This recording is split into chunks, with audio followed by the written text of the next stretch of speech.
তেল ময়দা ছাড়া এত সুন্দর ফুলকো ফুলকো পরোটা। আর এটা কিন্তু সারা দিন যদি আপনি রেখে দেন না, এরকম নরম তুলতুলেই থাকবে। যে কোনো নিরামিষ দিনে আপনারা কিন্তু এরকম চটজলদি এই খাবারটা বানিয়ে নিতে পারেন। বাচ্চা থেকে বড় সবাই কিন্তু খুব মজা করে খেতে পারবে।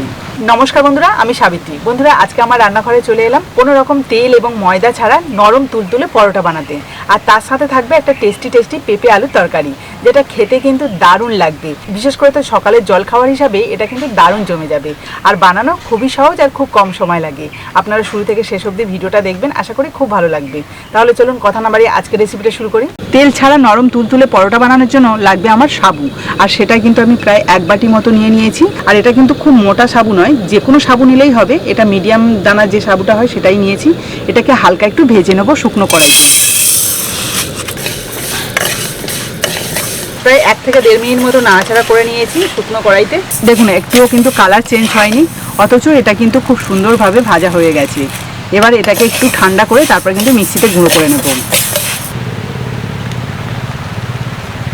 দেখুন, একদম মিহি করে পেস্ট করে নিয়েছি সাবুটা। আর এটাকে একটা গভীর পাত্রের মধ্যে নিয়ে নিচ্ছি। এবার এই গুঁড়ো করা সাবুর মধ্যে কিছু উপকরণ মিশিয়ে নেবো। এতে করে কিন্তু পরোটাগুলো যেমন নরম তুলতুলে হবে, তেমনই কিন্তু টেস্টিও হবে। প্রথমে দিয়ে দিচ্ছি ম্যাশ করে রাখা আলু। আমি আগে থেকে কিন্তু 2টো মিডিয়াম সাইজের আলু সিদ্ধ করে ম্যাশ করে নিয়েছিলাম। বেশ কিছুটা পরিমাণে ধনেপাতা কুচি, অল্প একটু চিলি ফ্লেক্স আর আন্দাজ মতো নুন। এবার সমস্ত কিছু ভালো করে মিশিয়ে মেখে নেব। এর মধ্যে কিন্তু জল দিতে হবে। তো প্রথমে আলু যেহেতু রয়েছে, আলুর রসেই ভালো করে মেখে নিচ্ছি।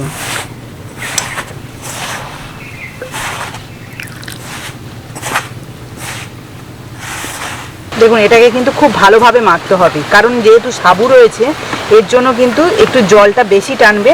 আমি এটা মাখতে গিয়ে কিন্তু প্রায় এই বাটির 1 বাটি জল দিয়েছি, তারপরে কিন্তু এরকম স্ট্রাকচার এসছে। আর এই ডোটা মাখতে গিয়ে যদি একটু নরম হয়ে যায় তাও কোনো অসুবিধা নেই, কারণ এই যে সুজি রয়েছে এটা কিন্তু জল টেনে নেবে অনেকটাই। তো এবার এটাকে সাইডে রেখে আলু পেঁপে তরকারিটা বানিয়ে নেবো। চলুন, পেঁপে আলু তরকারিটা বানানোর জন্য আমি একটা ছোট্ট কড়াই মতো বসিয়ে দিলাম। আর এখানে দেখুন, পেঁপে আলু তরকারি বানানোর জন্য আগে থেকে কিন্তু আলু আর পেঁপেটাকে সিদ্ধ করে নিয়েছি।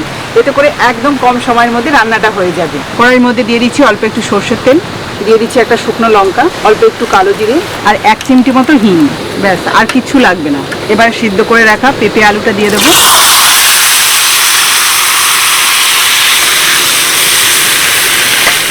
কোনো রকম মশলা ছাড়াই বলতে গেলেই এই রান্নাটা হয়, কিন্তু খেতে খুব ভালো লাগে। এবার এর মধ্যে দিয়ে দিচ্ছি স্বাদ মতো নুন আর দিয়ে দিচ্ছি হলুদ গুঁড়ো।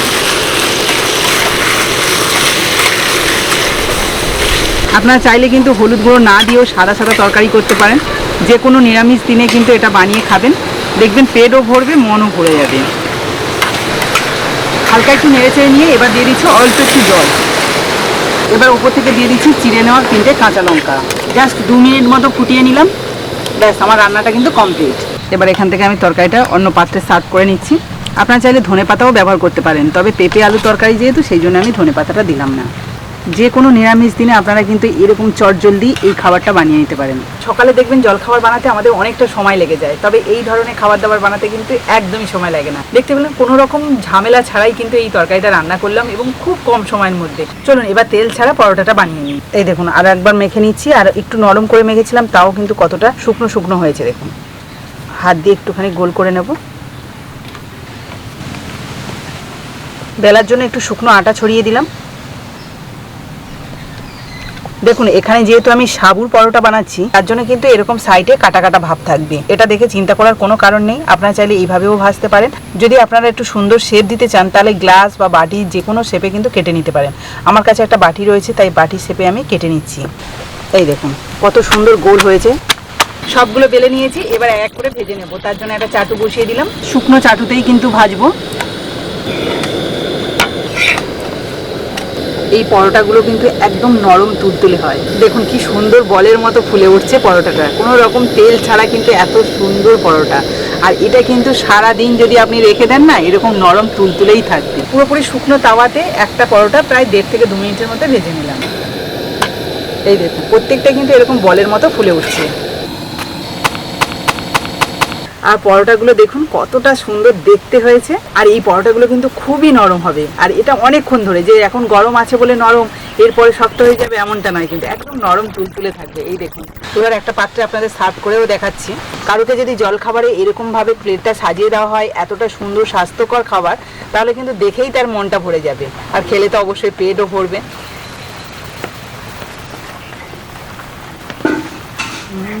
একদম নরম তুলতুলে, তরকারিটাও ভীষণ ভালো লাগছে। আপনারা কিন্তু এই তরকারিটা নিজের মতো করে নিজের পছন্দ মতো তরকারি বানিয়ে নিতে পারেন। আমি একটা জাস্ট দেখিয়ে দিলাম হালকা পাতলা একটা পেঁপে আলু তরকারি। তো বন্ধুরা, আজকের এই যে রেসিপিটা আপনাদের কেমন লাগলো অবশ্যই কিন্তু কমেন্টে জানাবেন, আর ভালো লাগলে প্লিজ একটা লাইক করে বন্ধুদের সাথে শেয়ার করবেন। যারা আমার নতুন বন্ধু আছেন তারা যদি ইউটিউব থেকে দেখে থাকেন তাহলে প্লিজ চ্যানেলটাকে সাবস্ক্রাইব করে রাখবেন, আর যারা ফেসবুক থেকে দেখছেন তারা ফেসবুক পেজটাকে ফলো করে দেবেন, তাহলে এইরকম নতুন নতুন ভিডিও প্রতিদিনই দেখতে পাবেন। তো চলুন আজকের মতো বিদায় নিই, পরের দিন আসবো আবার একটা নতুন ভিডিও নিয়ে। ততক্ষণে ভালো থাকবেন, সুস্থ থাকবেন।